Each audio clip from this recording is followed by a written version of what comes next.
Exciting na naman yung ating farm-to-table collab kasi isang malupit na chef na naman yung kasama natin.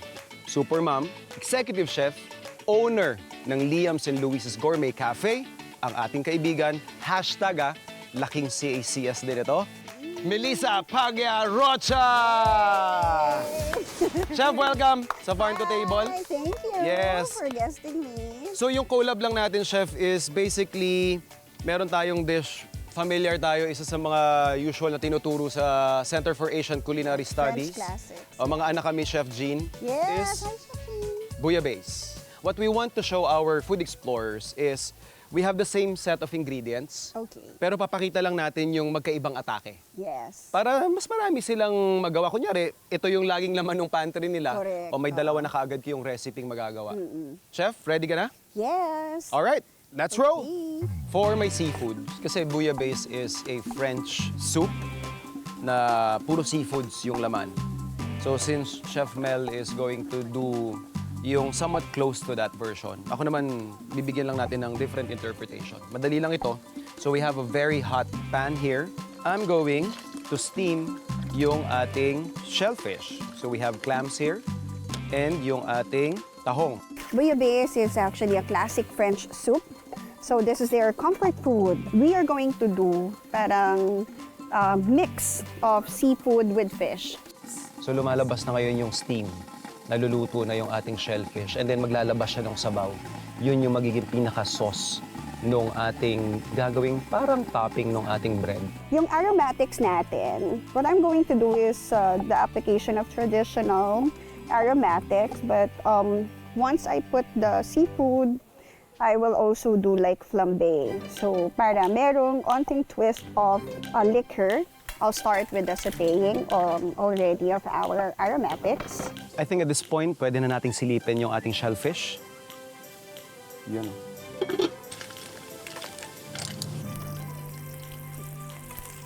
We don't want to burn the garlic since yung sinusunod natin na steps natin are more into Western or French. So, hindi natin pwedeng maburn yung garlic para hindi siya sobrang lasang garlicky. So, I put salt in the middle of our sauté so that may layer na yung taste of our aromatics. Maglalagay lang tayo ng konting oil. And yung ating aromatics, we have our onions, tomatoes, tsaka yung garlic. I'll start with the mussels.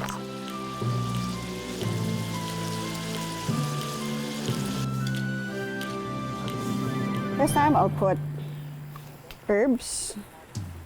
Also, dagdagan natin si thyme. And a little cayenne for the kick. Kasi si seafood, mas masarap pa rin na medyo may onting kick siya. So, to divert the flavor na malansa or medyo fishy yung kanyang lasa. So, at least with the cayenne or paprika, medyo mag-divert or mawawala ng onte. Lagyan din natin ng thyme and paprika. I'm going to put like a little of the onion leeks to add more flavor. So we will just let this siguro simmer hanggang sa parang malulusaw na yung ating kamatis. And while we're doing that, tatanggalin lang natin sa mga shells yung ating clams tsaka yung ating mussels.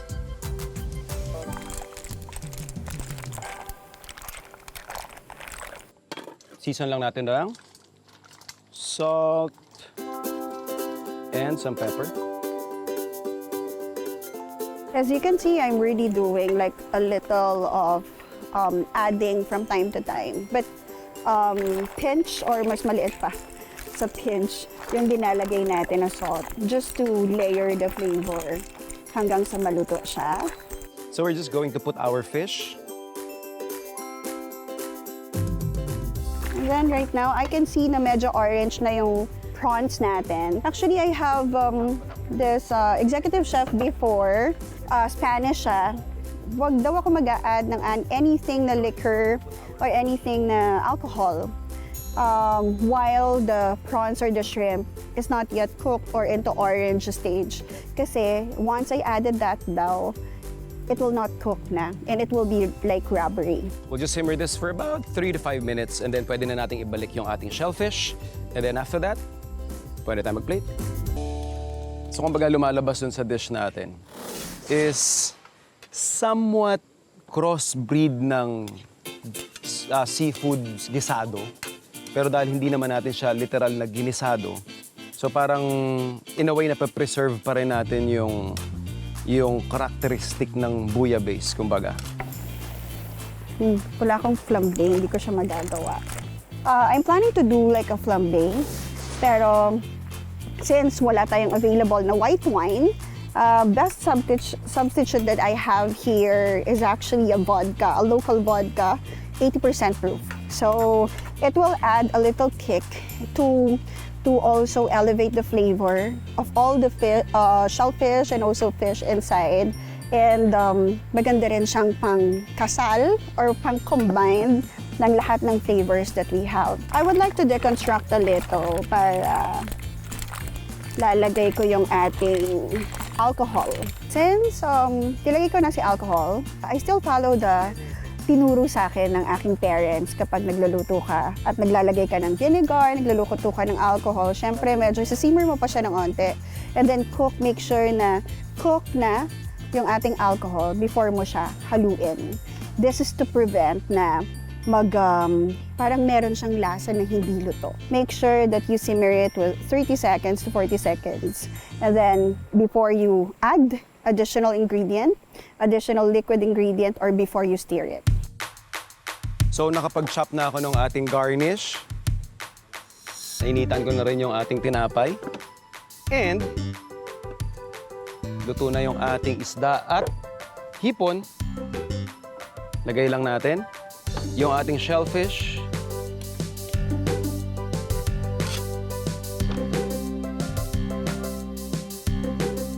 Hunting leeks. Pwede tayo mag-plate. Okay, we will just simmer it ng a few minutes and then this is ready. It's good for plating already. Chef, ready ka na? Yes. Tara, let's Go. plate na. Ito po yung natira dun sa focaccia ni Chef Mel. So, dahil hindi pwedeng masayang, gagamitin natin siyang pinaka-vessel para higupin lahat ng masarap na lasa ng ating gisado-ish na seafood.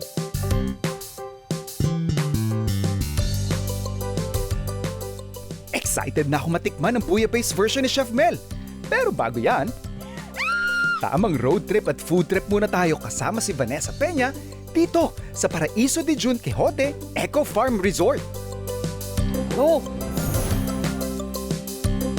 Hello, Food Explorer! Bilang galang babae, nag-road trip ako at dito ako dinala ng aking mga paa. Pero bago po tayo kumain, meron tayong challenge na dadaanan. Siyempre, bago natin reward ang sarili natin, dapat meron tayong pinagdadaanan ng mga challenge, di ba? Handa ka na bang makita kung saan tayo dadaan or kung anong challenge yon? Tara, samahan mo ako. Yung pangalan ng resto na pupuntahan natin ay Piging sa Kamalig. Wait lang! Natatakot ako! Hala, wait lang, nakakatakot ha? Wait lang! So, kailangan kong kumapit kasi natatakot ako. So, glass po yung tutungtungan ko. Ayan, pag dumaan po kayo dito, wala po kayong choice kundi dumaan dito sa glass na to. So, kung takot ka sa heights, wala kang magagawa, dito ka dadaan. Ayan! Ang ganda, di ba? Tara, punta na tayo dun sa restaurant. Kakain na tayo. Gutom na ako. Welcome to Naik! Bago pa tayo kumain, magluluto tayo. Ngayon, kasama ko si Chef Barry. Ayan, hello po, Chef Barry. Ako po yung head chef dito sa Piging sa Kamalig, which magtuturo po ako kay Ma'am Vanessa ng pagluluto po ng bulalo, which is talaga namang isa sa aming bestseller dito sa Piging sa Kamalig. Wow. So, let's start na po. Pwede na po nating ilagay ang ating soup. Ito, soup. Yes okay. po. Oh, guys, Yan magluluto po yung na ating ako. Dahan-dahan na ako. pinakasabaw. So, yung sabaw niya Lahat po ko, is... chef? Yes po. Yan po yung ating pinagpakuluan talaga, no? So, yung buto-buto niya, yung flavors, andito na lahat. So, rich na yung ating sabaw. So, Ang bango niya, yung chef. ating bulalo po is overnight na po siya na napakuluan. So, ilalagay na po natin yung meat. Dahan-dahan, dahan-dahan. Ayan, ayan. Kung ako kakain nito, sobrang mag-e-enjoy ako kasi sobrang laman yan. Vanessa, ikaw naman talaga ang kakain yan mamaya, kaya sulitin mo na. While boiling, ma'am, syempre, ang ating beef po is malambot na. Pwede na nating ilagay ang ating mais. Itong mais. Yan. Okay na po, malambot na po yung ating mais. Pwede nyo na pong ilagay ang ating bagu beans. Yan. And then, lagay ko na rin po Then, ito. pag malambot na po ang ating bagu beans, Saka pwede nyo na lalagay. pong ilalagay yung ating pechay native. Pechay. Yes po. Pwede na nating ilagay ang ating pechay native and ang ating onion chop. Wow. So, Chef, may tanong po ako. Yes, ma'am. Bakit po siya niluluto sa palayok? Ba't hindi sa normal pan lang? Ano po bang effect niya? Like, add lasa ba? Or ano po bang meron? I believe na nakapagtanggal siya ng mga lansa sa mga Lansa. food. Yes. Pwede na po nating ilagay yung ating Paminta, tsaka... onion leeks po. So, ready to serve na po ang ating... Yay!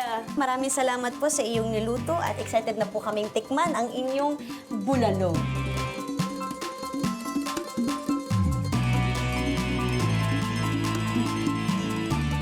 Guys, ito na po ang piging sa kamalig. Bukod sa niluto natin bulalo kanina, ano pa po yung mga pagkain na nakahain dito? So, sa piging sa kamalig po is napakayaman sa mga hinahain na pagkain kagaya ng ating sinuglaw, which means sinugba at kinilaw. So, marami po siyang seafoods like squid, tanigi, and yung kanyang hipon po. Ito po ang ating inihaw na manok. Ito po isa sa pinagmamalaki ng piging sa kamalig. Kasi po, nag-isa siya sa Cavite na boneless ang ating inihaw na manok. Wow. So, ito na po yung niluto ni Ma'am Vanessa na bulalo. So, yan po yung ating pinagmamalaking bulalo. Dito ako excited, Lastly Chef. is ang ating saucy na crispy palabok.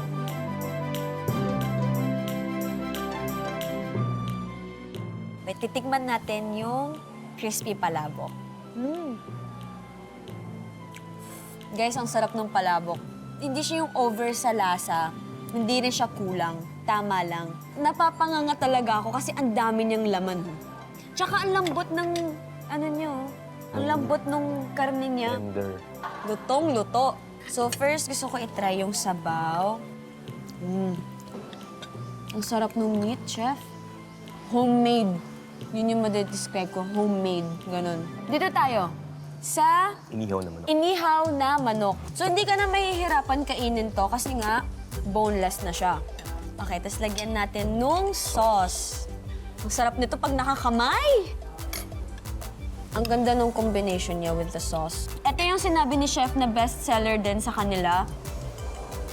First time ko lang kumain ng ganito, guys. Oh! Sorry, nagulat ako.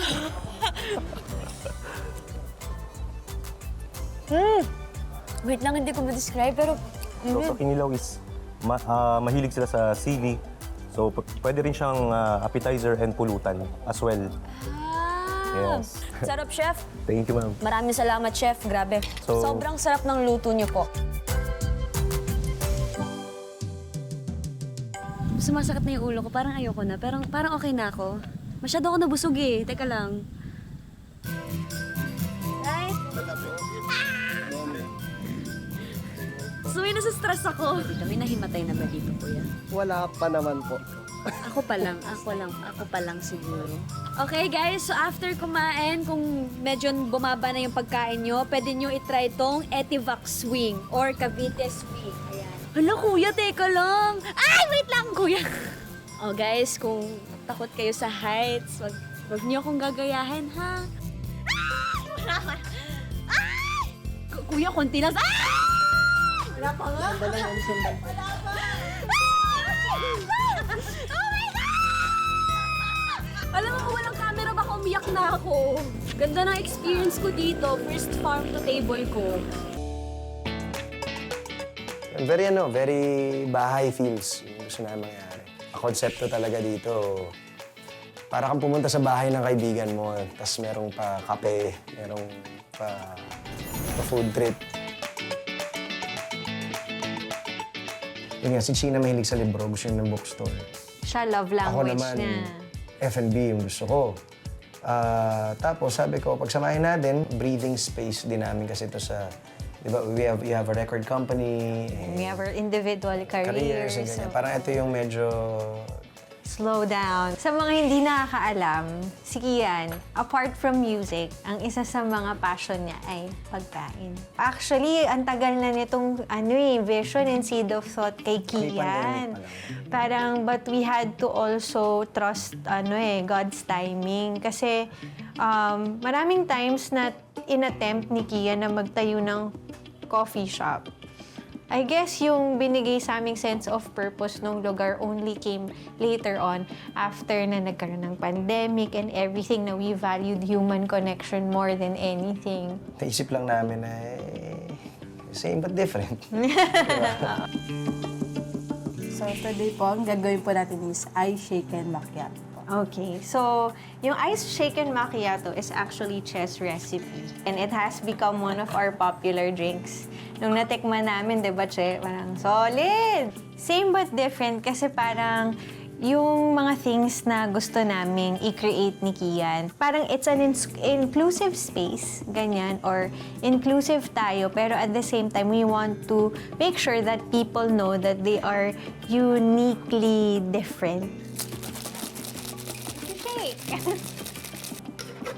So ito na po yung ice shaken macchiato. Pinaka-konsepto kasi niya, kumbaga, experience yung mag-impression ka, may kwentuhan ka, or kung ayaw mo, gusto mong tumulala, okay lang. O gusto mong magbasa kumuha ng libro. Gusto mong magbasa ng libro, okay lang. Pwede nilang basahin yung mga libro. Then yung next drink po is yung bestseller namin sa hot po. Si Hallelujah po. Yan ay isa sa mga recipes ko na shinare ko sa cafe. It's a shot of ginger, turmeric, and other like Ayurvedic herbs with hot water that soothes. And the logo, nag-iisip kami na ano bang bagay na For like, yeah, syempre, logo. kasi branded, di ba?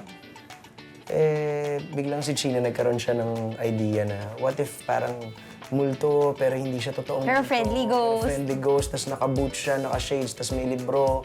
Si Boohoo. BOO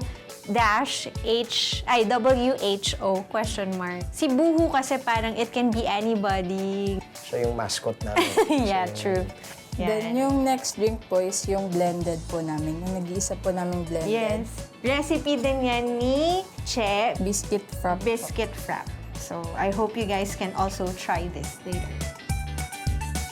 Natutuwa kami, nagkakaroon sila ng community, tapos naging magkaibigan sila. Even with our baristas, ganyan, maraming pumupunta dito, nakakwentuhan Dami sila. regulars, nakakatuwa. Dami regulars. Oo. Parang- So, I appreciate it when I see people na hindi nila hinahawa or talagang present lang sila in the moment, gumagawa ng art, nagsusulat, or nakikipag-usap. Meron akong kaibigan na pumunta kasi meron kaming wall na parang puro post-its. So ang concept niyan, merong isang question dyan sa For the month. gitna, like yan. Tapos nagsusulat sila at nilalagay nila. Yung nilalagay ng customers namin dyan na mga thoughts at sa loobin nila dyan. After every month, we collate it. We put it in our parang box. And then people are free to get like post-its randomly. mensahe lang. We really wanted to put philanthropy into it. We have like a small cork board there where people are free to donate and get what they want. Naniniwala kasi ako na energy siya na positive. So, once na we are able to set it into motion, di ba, parang mas maraming nagko-contribute, marami ding natutulungan. Very, kumbaga, buhay. Parang gano'n, buhay. Kung si China, pinakita niya kanina yung sa drinks, ako naman, gusto kong ipakita sa inyo mga food explorers, yung food side naman ng aming cafe. So, ito si Alvin, kasama namin since day one. Ito naman yung sarili ko naman to na recipe, itong adobo sa gata. Ang storya nito, nung pandemic, si China kasi nagkaroon siya ng parang gut problem. No? At pero sa ko yung sarili ko na magluto. Gusto ko na ma-make sure na yung lahat ng kakainin niya na food ay alam mo yan, yung na-monitor mo yung mga ingredients. O yung, sabi ko, gusto ko matutong magluto ng adobo. Siyempre, di ba? Ano tayo, Pinoy, di ba? Sabi ni Chino, lagyan mo kaya ng gata. Sabi ko, oh, sige, lagyan ko ng gata. Nilagyan ko nung gata, instant, naging paborito namin siya nung pamilya. Moral lesson dyan, dapat makikinig ka rin sa asawa mo eh. Hirap pala maging hirap pala maging host. Kaya idol ko yung sa idol sa kusina. Oo, tsaka yung kasama niya dong babae. Ito ang adobo sa gata. Adobo sa gata para sa pagod na estudyante. Amerikano para sa mga bitter at broken-hearted. Ganun. Yung mga pumupunta, parang pag tinatanong namin sila, paano nyo nalaman yung tungkol sa Space, oo. Kita po namin sa TikTok. Nagugulat kami sa mga ginagawa nila na mga reels or videos about the space na Thank you. thank you oo, sa mga Thank you so sa much. mga lahat ng bumisita at naka-appreciate at naintindihan kung para saan yung same but different na space. Truffle carbonara natin. Ganun naman kung paano gawin ni Alvin yung, di ba, may pagmamahal, pare. Punta kami ng Rome. Minatikman ako na croquette. Na sobrang sarap. As in, sobra niya talagang sarap. Tapos sabi ko kay China, bakit hindi na lang kaya croquette sa ibenta natin? Tapos, ipinoy version natin siya, parang ganon. Bumili ako ng mga patatas. In-air fry ko. Nung in-air fry ko, na-aksidente lang, napasobra ako ng ilang minuto, alam mo yun? Na medyo nasunog yung taas. Tapos nung kinain namin, parang, uy, ito yung perfect na timpla nito, yung crispy yung labas, tapos sobrang lambot nung loob. Tsaka may lisensya kami na magkamali. True. May lisensya kami na parang, ba't iba yung lasa nung same but different. Ito yung parang pinaka-hero product namin dito sa Same but Different. Ito yung 4-cheese croquette. May magtatanong, syempre, may wifi po kayo. Pag sinabi namin na... Wala. Hindi nga wala eh. More on like, hindi namin na-encourage kasi na may, Yeah. dito, may naka-wifi, parang ganon. So, na-appreciate nila. The space naman is open daily from 9 to 10 p.m., ganyan. I also encourage people or mga creators na parang naghahanap sila ng intimate na lugar kung saan sila pwedeng mag-share ng creativity nila. Or Yeah.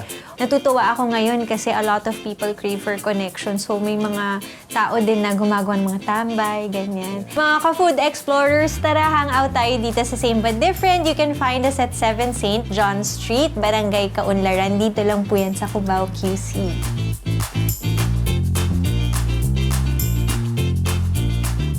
So, Chef Mel, let's exchange plates. Yes! Ayan. Excited! So, in a way, halos pareho naman yung take natin, ano? Yes. So, ikaw naggisa, tama? Nag-isa pa rin Ako, ako. well, hindi ako technically naggisa eh. But Okay. let's see how different yung magiging flavors niya. Oo. Pareho tayo ng ingredients, but because of slight change sa technique, Yeah, magkaiba yung correct. flavor profile niya. Oo nga. No? Yeah. Ito is an experience. Yeah. Everything is amazing. And syempre, it's nice to also do collaboration with great chefs because this is one way of parang learning for us. Very nice take, Chef. Thank you. Enjoy this. This one also, pumupunta ko yung lasa niya. Parang yung layer of flavors. Yeah. Siyempre, una kong malalasahan si seafood doon. Yeah. Pero dun sa end niya, nalasahan ko yung layer of the aromatics. May dadagdag na naman kayong recipe sa inyong repertoire, ha, mga food explorers. Care of Chef Mel and your food explorer.